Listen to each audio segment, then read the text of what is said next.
At this point, especially after going through this rough patch and coming out of it, I cannot fathom doing anything else with my life. There's just not even an option. It's like it doesn't even exist. And I will fight to the end to still be doing this. Wouldn't you love to wake up each morning with that kind of hunger and passion for your work? Welcome to Side Hustle Hero, the show that is laser focused to inspire you to take action to start or to scale your side hustle income streams. I'm your host, Joan Posivy, author of The Way Success Works, How to Decide, Believe, and Begin to Live Your Best Life. My guest today is Lauren Eckhardt, and she was really good at her day job in human resources and was being promoted up through the ranks, but she knew her heart was elsewhere. She had tried a number of side hustles that just didn't bring her the success and fulfillment that she was looking for. It took a triple meltdown moment in her kitchen and a bout of COVID to cause her to break through the chains of her old habit patterns, which freed her to express her true gifts and finally start her dream side hustle. You'll hear how it took her less than a year to see her company grow from 0 to 6 figures. Be sure to catch the wrap-up at the end of the show, where I drill down on 2 key takeaways from what Lauren shares.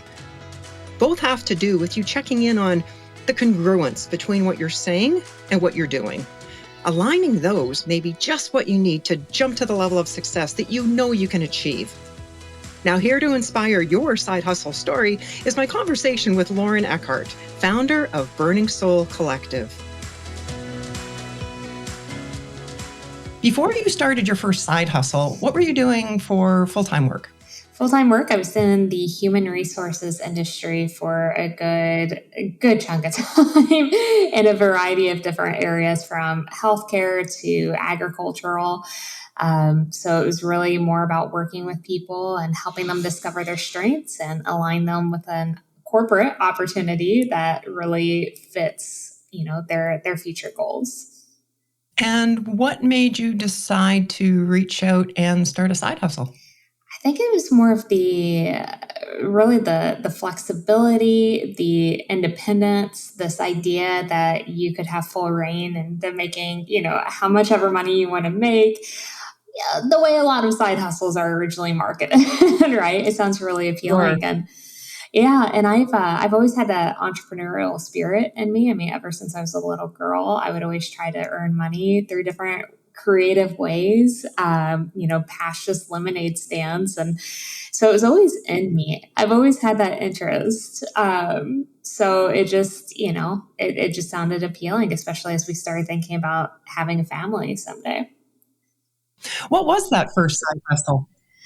The very first one was one of the MLMs, the multi-level marketing. There were a few that I did and tried out, probably like 5 overall, honestly, throughout that time, now that I think about it, because it was just always that flexibility, learn how to do this, you can support other women, especially, which I'm a big fan of. It was one of those things where I felt like I was doing just for the money, but there was really no fulfillment beneath it. And I need that aspect to be there. So you were going through the motions, but it sounds like your heart was not into it. 100%. It was more, it was very much like my corporate job at that time. It was, with corporate, I was continually getting these promotions, which was exciting, and, certifications to help me get to the next level. And it was great on a success factor and like this goal, right? Like I have this goal, like let's set the next one. And the MLMs were the same right way. You always had this goal, this next level that you wanted to achieve. And then you'd reach it and okay, great, let's go for the next one. But there was never really this like soul connection with it or this fulfillment aspect. And, it was one of the biggest things in my life between both of those experiences, where I was like, you can be successful without fulfillment, or you can have fulfillment, or you can also have success and fulfillment. And I wanted success and fulfillment. You weren't about to settle. You wanted both. Yes. I'm a big and person, not a big or person. Always the and. That's a good lesson. So you, at one point, decided to leave network marketing? Yes. As far as a side hustle. And then what side hustle did you pick up from there?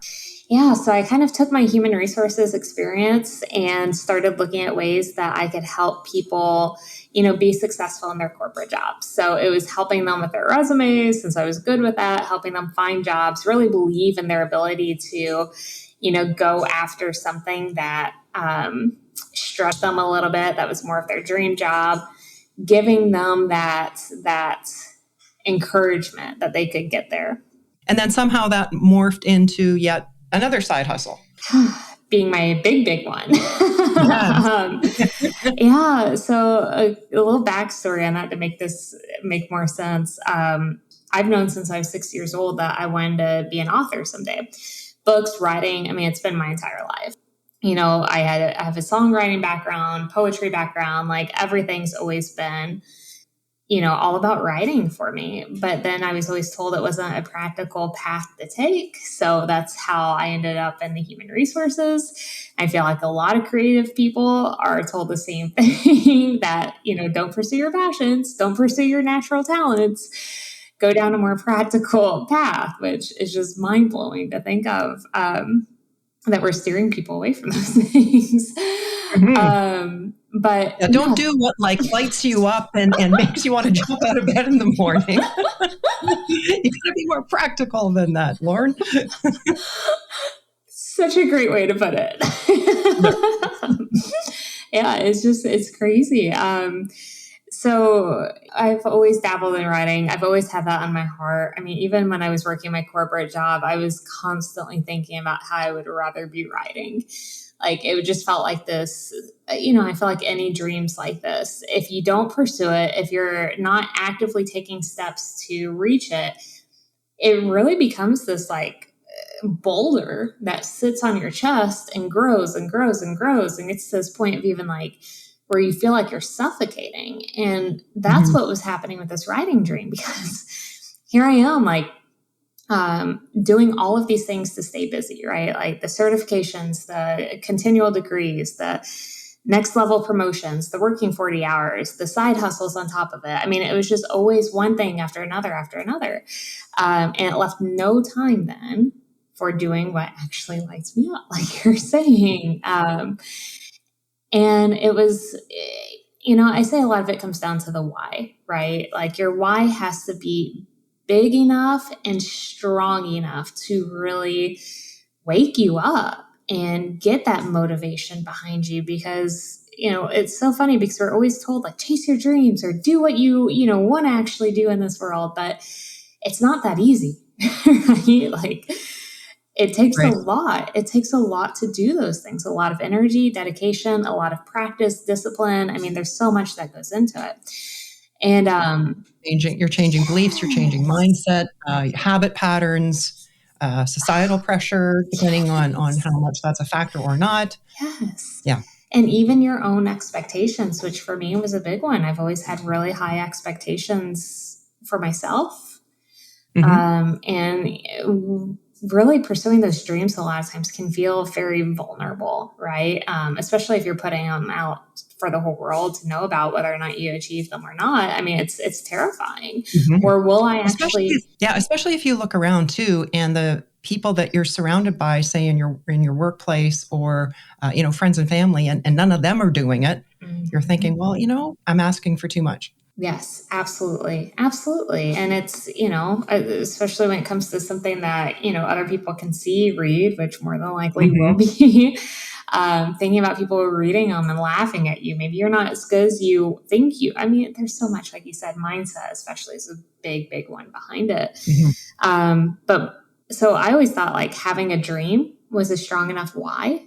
Like it should be, right? I mean, like, why wouldn't that drive you to reach it? But bottom line, for most of my life, that never allowed me to complete a book, meaning I've completed short stories and smaller books, right? But never like a 85,000 word book like I was currently working on in that time. And it wasn't until I had my first boy when I was 32 when I had him, that suddenly everything, my why shifted. When the second one was born 2 years later, it got even deeper. And it just changed everything, because I kept looking at them thinking, I want them to know that they can be anything that they want to be, and they have the power to achieve it. But we all know with kids, you can say whatever you want, but if your actions aren't proving it, none of your words matter. And I knew I had to show up. I had to actually prove to them that dreams are possible. And in that moment, what was the dream that you had in mind that wasn't happening for you? Become an author. I wanted to hold my book in my hands, and I had to prove that it was possible. So it was within 10 months of my second one being born, and it was a very chaotic time because he wasn't sleeping. And I ended up, writing 5 books at the time, / completing / writing 5 books within that period. Because I was suddenly more driven than ever before. And it's crazy that it could take me as many years as it did. I mean, like I said, I was 32. Well, when the first one was born, 34 when the second. It took all of that for me to finally start writing and, completing my dream, not just pursuing it, right? Like reaching it. Was there a pivotal moment when something happens that triggered that? It's like, okay, now I need to do this. Yeah. I call it the triple meltdown moment. And I'm pretty sure most parents have been here. Where, I remember it so clearly because I was standing in our kitchen and I've got, my 2.5-year-old at the time, just hysterical crying, my baby hysterical crying. I'm crying. Like, I just feel like the whole world is just crashing down in that moment. And I just really, I just remember it so clearly. It's one of those where you literally feel like your head's about to explode, your heart's about to explode. Like, it's intense. And I just remember looking at them, and it was like this voice. It was just came over me. It was the weirdest thing. And it was, they are a reflection of the chaos inside of you. And I'll never forget that moment because I'm like, yeah, it's because I'm unhappy.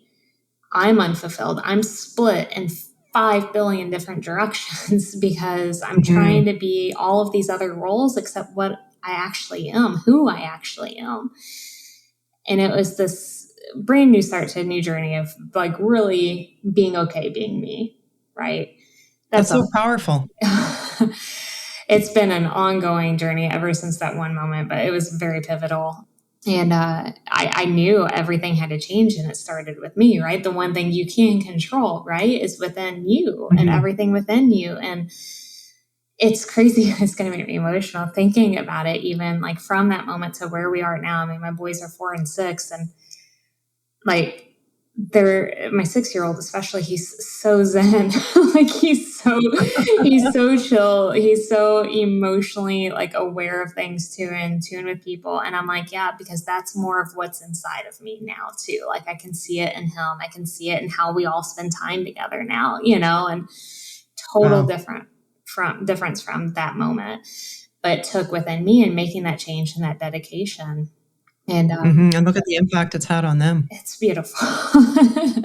And he's my little CEO in training, but that's a whole different thing. Like he watches me work and he's so cool. He takes my phone and does all these like motivational videos where he's like, write your book, make a difference, share your story with the world. Like it's just him recording himself. Fantastic. He's amazing. But it's, what you want for your kids, you got to set it yourself. So a roundabout way of saying all of that once I became an author, like truly reached that dream, that's when other people started asking me for help with writing their books. And how do I go about publishing it? What are the steps? And it was after I kept getting that question and helping people, I was like, oh, wait, I could probably get paid from this. Is that possible? Can you get paid to do what you actually enjoy doing? What a light bulb moment. Like it doesn't have to be something that, someone else designs for you, right? Like the MLM or even a job as a whole where you're trying to fill the role that someone else has created, the expectation someone else has created. You don't have to just fill that for someone else. Like you can be who you are, and that can be a role that can earn money. Like how cool is that? yeah, and it just kind of, it went from there. So that light bulb goes on and you realize that, hey, I can actually start charging people for the advice that I'm giving them because I'm seeing the results that that's generating in their lives and their books. So at some point you decided to form a company and hang out the shingle saying that you're going to help authors? Yeah. Started the week. It's just a crazy story. I was sick with COVID in early April 2020. Actually, I got sick at the end of March, and then it went into the first part of April. And I was in quarantine for 2 weeks. And this was at the heights of the scare of COVID, where people are like seeing what's happening. They're still trying to understand what it is, what's going on, what, safety precautions we have to take. And so it was a lot of news stories going through my mind while I was sick with it. And am I going to wake up the next morning and still be here?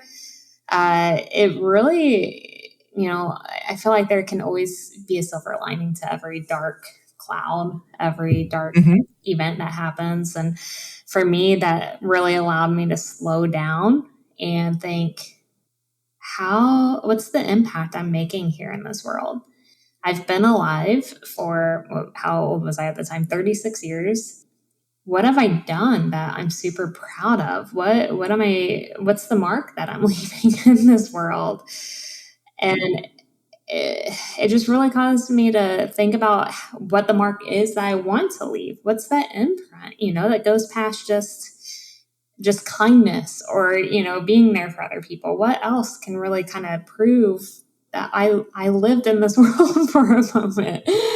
And really, like I said, my passion's always been books, because I believe that books hang around in this world forever. They get passed from one set of hands to another, and they're incredible for that reason. And then even more than that, I've always loved people's stories, their life journeys. And I knew I had a passion for the importance of people sharing their stories with other people to let them know they're not alone. And, even if we go through vastly different situations on an emotional level, we can all connect, right? And relate to each other and be there and provide that inspiration and empowerment. So it was that week that I remember setting my intention, the couple of weeks I was sick, setting my intention that I'm going to change my life. I am going to get out of this, determined to make an impact, determined to help people. And it suddenly went bigger than just my author dreams, right? Like suddenly there's this whole new world of related to it, but where I could take action that made a bigger impact. And so I remember that week I got, my first 3 clients, one being a ghostwriting client. It was someone who just reached out to me. It was almost random where she was like, hey, I've been thinking about sharing my story. I don't have the time, energy, or, I really don't care to learn how to write, but I want to share my story. Can you help me with that? And I was like, and I'm going to remind you that you had just set your intention of what you wanted to do. Good to bring that up. Yes. Yeah. I do really feel like, wish for. Yes. Or wish for more, for that matter. Darn, I didn't dream big enough. Yes, exactly. No, it's totally true. I think one of the biggest lessons I've learned is that, when we do open ourselves up, the universe is surely working for us. And we just need to be receptive to that and open to that. And that was proof of that. Where even prior to that moment, I hadn't really thought about writing their entire story, their entire 80,000 word memoir. That's a whole different ballgame. But I listened. I took it on because her story was powerful and I knew people could benefit from hearing it. And from there, it was just like, okay, I'm getting paid to do something that I love, that I'm passionate about. I feel like this is truly going to make a mark because it's going to help so many people. I was lit up and there was no going back from there. That's awesome. So what's the name of your company? It started off as Burning Soul Press because we were very focused at the time on book publishing, really bringing the stories out into the world, not just being written, but being Okay. released and shared with the world. So I had settled on press for that reason. We have recently switched to Burning Soul Collective to be able to embrace more creative types and how they can all come together to share our stories, to relate to each other, and make an impact from our life journeys and from our natural talents that really contribute to that. But Burning Soul as a whole will always be a core name for us that we use, because it was actually, I wrote my first collection of essays when I was 9 years old, and it was it was really deep. I laugh because every time I reflect back on it, I just always feel bad for my parents, because 9 years old, and I'm writing this collection where it's like my thoughts on racism, on divorce, on money, on like all of these big topics, and they were just like a few paragraphs, right? Yes. But I had called the collection One Burning Soul. And the reason why is because I had a very, very clear visual of someone stuck in a glass box. And to this day, I just remember this dream that I had. And it was someone stuck in a glass box, and they're like pounding on the walls, like just screaming, dying to be heard, dying to be seen. And there are people just walking by, ignoring them in this glass box. And I didn't realize that at the time. I mean, at the time, it was just this visual, and I just knew like One Burning Soul was going to be the name of this collection. Obviously, reflecting back and knowing how I used to always be this like random person that people would stop, total strangers, adults, even when I was a kid, and they would be sharing their life story with me. And I would just listen and, be ears to them. And that's continued throughout my entire life. And reflecting back on that image, I'm like, that's because I knew early that like all people want to have is to be seen and to be heard and accepted for who they truly are. That was the one burning soul, just that soul within us dying to be free and seen for, who we are. So it was funny, even throughout, because I grew up when, AOL Instant Messenger and a lot of those other ones were first coming out. My handle was always One Burning Soul. So if you ever talk to someone named One Burning Soul in the past, that's me. So it was fun, seeing it like full circle. Yeah, as you describe that dream of that person in the box, that's a very similar image to what was in my head when you were talking about that meltdown moment. Like you knew that, like you were screaming to get out and share your gifts with the world. And congratulations that you stepped out and did that. On a scale of, let's say 1 to 10, what was your fear factor going from steady paycheck with a part-time side hustle to ditching the 9 to 5 and jumping into scale Burning Soul? Yeah. Terrifying. It's funny. I just had a 15, 15 might be more like it. It's funny because I just had a conversation with a friend about this last week. We were kind of debating about taking risks at that stage, and is it worth it? Is it not? The whole thing. And he was like, it's easy for you to say it's worth it because you're on the other side now. But I'm like, I didn't know in that moment though, right? Like I was just dedicated to believing that this could be something. And so it was terrifying. I mean, at the time, especially, like I said, I was getting promotions one year after another. I had an incredible salary. My car was through my company, my iPad, my computer, my cell phone, like everything was through the company at the time because of the role that I had. And so yeah, it's security, right? It's security and it's safety and knowing every day, that what you're walking into, you kind of have a feel for what the next year of your life's going to be like. Is it crazy to give that up? And a lot of people were like, yes, don't do it. You can do this on the side. It's fine. Pros and cons, I don't know. Looking back, I consider it a gift, but I tend to jump before logic says it's safe to do so. I don't know. I've always believed that, there's a way out, right? Like, I feel like if you believe in yourself enough and you believe in your gifts and what you can apply, there are so many different ways you can do that. Yeah. Yeah. It sounded like your why was a huge part of you pushing through that fear. 100%. Because again, if my kids ever feel like they have a dream that they want to pursue or they have a business that they want to start, I wouldn't want them to not take that risk. But I also feel like if you've got that grit and that persistence and or perseverance, and you know how badly you want this and you know how badly you're going to work to make it happen, Yes. oh man, like it's worth it then. If you're not going to let fear, yeah. And you've got that young CEO running around your house, pumping everybody up. So you're off to a good start. Exactly. So you went from 0 to a 6-figure company now with Burning Soul Collective. Has your company experienced consistent, steady upward growth since you started it? Or was there a time when you faced a, are we going to even survive moment? Yeah. Ooh, yeah. 100%. And I feel like that's something so good for people to bring up because it kind of, especially just based off of what I just said with the grit and the perseverance, we grew so fast where I never looked at this. I mean, it was a side hustle.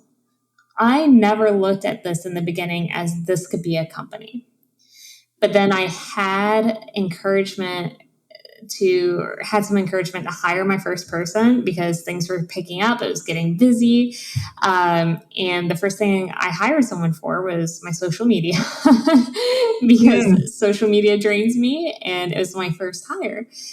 And once she came on and took away something that was draining my energy, allowing me to put my energy into things that lit me up and that could continue to grow the company, I would say just start with one hire, even if it's 5 hours a week, and you'll be surprised with how that just kind of grows into more because it allows you to have that flexibility and, to really allow other people to carry the parts that you might not be as strong in. When you brought in the first hire for social media, was that almost like part of the business plan in a sense that you knew you were going to have to finance that, or did you wait to the point where and you were doing it all until the company could afford it? Again, I leap before logic says it's time. So finance-wise, it was like, this might not be the best decision to make. So I jumped in before the finances were ready, or said that it was time to hire someone. And really, yeah, I just believed that, by having more of that space to do what was growing the company in the first place, it would work out. And it did. And I would say every time I hired someone past that point, it was like, oh, should we do this? And I was like, let's just try it. Like, we might as well. But I say all of this with the revenues because, I think looking back and one of the best bits of advice I could give someone who has a side hustle and they're looking at potentially moving it into like a full company, find an accountant who is very knowledgeable, who is open for questions and to be a guide on a regular basis. My first one was not good. And I ended up moving from an LLC to an S Corp way earlier than I should have. And that was a big issue that led to a revenue dip because all of a sudden it wasn't just paying contractors to help me out, which is one of the best things you can do in the very beginning because it's less of a commitment. They know that they're just kind of there on a part-time basis to help you out during that time as well. Moving to more of that payroll and that full-time commitment, there's so many extra expenses on the back end. And then you bring in 401k and health benefits and everything else. It isn't just what you're paying out, right? There's all of these extra expenses. I wish my accountant had protected me from that. And using the contractors initially, it gives you the ability to try different people, build your team. Yes. Because some of those people might be working for you over the long term. Yes. Kind of allows you to test the waters. Great way to put it, 100%. Because you have to be willing to let people go if they're not delivering exactly what you need. Either if you find yourself investing more energy into constantly retraining them over and over again. I mean, there's always going to be a learning curve, right? But revisiting that, you have to be willing to let them go. And at least with my human resources background, I had that part done. Okay. Like I was okay with that over the years. But a lot of people struggle with that. But all of that being said is that, that led us into a lot more expenses over the revenue that we were bringing in. And then I was going through some things on a personal end this was last summer, that really put a block in our growth because I was always the visible one, right? Like connecting with the people and building those relationships. And then all of a sudden I'm out of commission and not doing what I need to be doing because it didn't feel authentic. I'm someone that it has to feel authentic. Otherwise I can't fake it. And it just wasn't. And so the visibility was gone. Things just felt very chaotic, and it was personal life was being reflected in the business. And we experienced a significant revenue decrease during that time. I take full responsibility. I'm the company leader. I have to, and I want to. You just described how things went off the rails. What got things back on track for you? My kids being my why, but then the other part too, I will tell you, I will fight until my death for the survival of this, because at this point, especially after going through this rough patch and coming out of it, I cannot fathom doing anything else with my life. Like there's just not even an option. Like it's like it doesn't even exist. And I will fight to the end to still be doing this. So beautiful. You mentioned your fear factor. I think I gave you a scale of 1 to 10 and you said 15. Yet you still took the leap of faith to scale Burning Soul Collective when there was no guarantee of success, and you've started multiple side hustles, plural. So what's your secret, Lauren? What's your number one tip to help our listeners take action when they're being pulled back by fear and self-doubt? Yeah, I think number one, you have to remember, at least, I don't believe in failure in the sense of most people do. I think a lot of people look at it and think, okay, this is going to be really embarrassing, or this is the end. There are no other alternatives, no other shots. One of my favorite quotes of all time is, no man is an enemy, no man is a friend, every man is a teacher. And I think that applies to experiences as well in our life. It's not necessarily that one is good and one is bad. What if we just neutralized the playground, all of our experiences, all of the people that have ever come into our life, and looked at them as, what are we supposed to learn from this experience? What are we supposed to learn from this person? And how can we apply it in our life and grow and become even better the next time? For me, that's what it's all about. When things don't work out, what can I learn from this? So I'm not going to sit in the failure or the misery and this, again, relationships in your life, like whatever it is, it's so important to reflect back like this. What can I learn from this that will make me stronger or to help me do things in a different way? And, if this doesn't work out, there's going to be a 2.0 version somewhere, right? Like of everything that I learned and then applying it to something very similar. Like there's always a different twist. And I think a lot of times our egos tend to get in the way above all else. I'll be honest, when I first started Burning Soul Press at the time, now Burning Soul Collective, I was so embarrassed to make that announcement on social media. It took me a few months to do so because I'm like, They're going to think, here she goes again. This is something else she's doing. She's so money driven. She's so whatever, and it took me a long time to work past that. And I look back at that and I'm like, I knew what my intention was. Yeah, earning money, because we all need to earn money, but it was also to help people, like to genuinely help people and to use these God-given gifts in a positive way on this world. Why am I so embarrassed by that? Why does it matter? Like it doesn't, like it should be celebrated. And you have to be able to know that in yourself and have that confidence in yourself and believe in that yourself. And who cares, right? What anyone else might say about it. So yeah, that would be my biggest piece of advice, is just really solidify it within yourself to know that everything you go through is a learning experience. And if your intentions are where they should be, and the drive behind you, your why, like they're all pure, man, you should be going all in. Screw the fears. Look at the lives that you have affected and changed as a result of making that decision to post it on social media and declare, I'm going to do this. And the people that they in turn affected. I mean, you've created this phenomenal ripple effect. We have authors out there, who have shared their story, and the feedback that they're getting from people about how their stories have changed their lives. One specifically, I'll give a huge shout out for Jennifer Hobbs, who is the author of the memoir Calmed.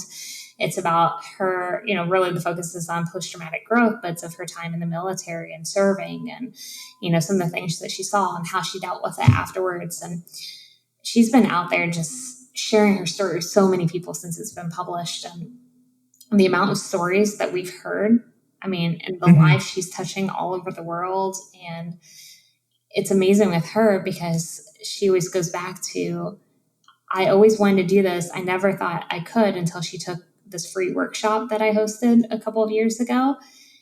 And it's my good.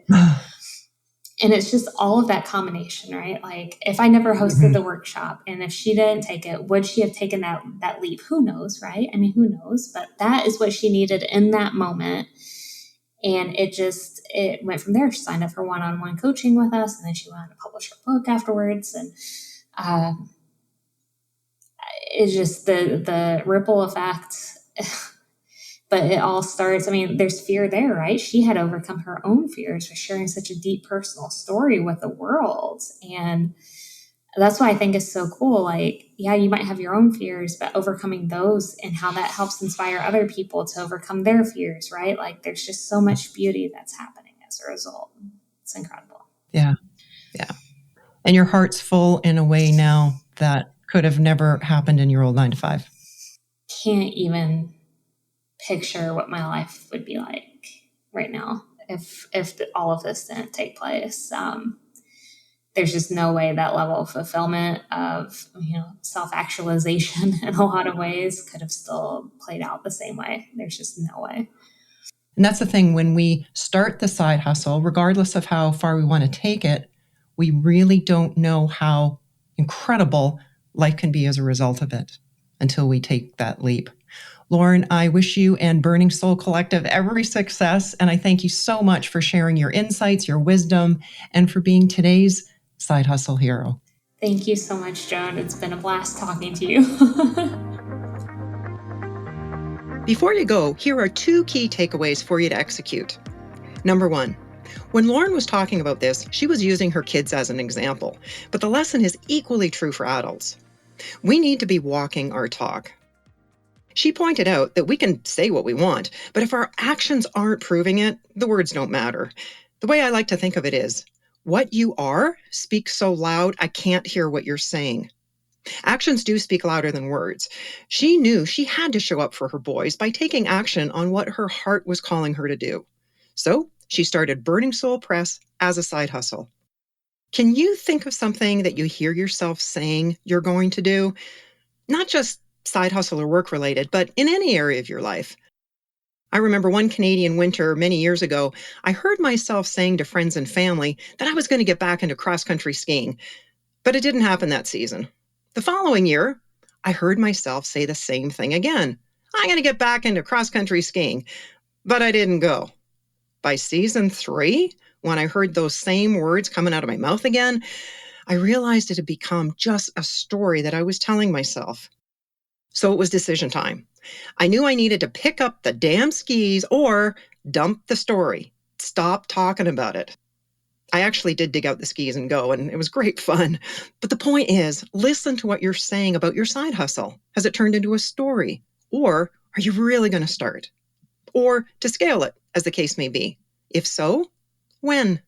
Now, by the way, is an excellent time. Number 2, know that when you shift from daydreaming about doing something to making a firm decision to act, there's an energy behind it, and the universe conspires to make it happen. Opportunities will be presented to you, but you got to act. At a time when she was sick with COVID, Lauren was determined to help people by sharing their stories, and she set the intention to do it. It was a solid decision. And the next week, she was presented with her first 3 clients.